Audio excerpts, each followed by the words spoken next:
नंदुरबार जिल्ह्यातील दक्षिण काशी म्हणून ओळखल्या जाणाऱ्या प्रकाशा आणि ऐतिहासिक सारंगखेडा परिसरात तापी माता जन्मोत्सव अत्यंत उत्साहात आणि भक्तिमय वातावरणात साजरा झालाय। तापी माता आरती समितीच्या वतीने संगमेश्वर घाटावर 108 युवक युवतींच्या हस्ते भव्य महाआरती करण्यात आली।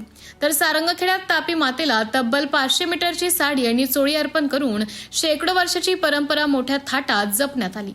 प्रकाशा येथील तापी माता आरती समितीच्या वतीने सायंकाळी संगमेश्वर घाटावर तब्बल 108 युवक युवतींच्या हस्ते तापी मातेची अलोट महाआरती संपन्न झाली, ज्याचे दृश्य डोळ्यांचे पारणे फेडणारे होते। विश्वशांती आणि यंदा राज्यात चांगला पाऊस व्हावा या निसर्ग प्रार्थनेसाठी संगमेश्वर महादेव मंदिरात सप्तनद्यांच्या पवित्र जलाने भगवान संगमेश्वर आणि तापी मातेचा महाअभिषेक करण्यात आला। या पूजेत गावातील 19 दाम्पत्ये सहभागी झाली होती। हा व्हिडिओ जास्तीत जास्त शेअर करा आणि नंदुरबार जिल्ह्यातील प्रत्येक धार्मिक, सामाजिक व ताज्या घडामोडींच्या थेट अपडेटसाठी आत्ताच आमच्या चॅनलला सबस्क्राईब करा। धन्यवाद। तापी आरती सुरू होऊन 1 वर्ष झालेला आहे आणि तिथीनुसार हे वर्षपूर्ती आरती महाआरती यांनी आयोजित केलेली होती।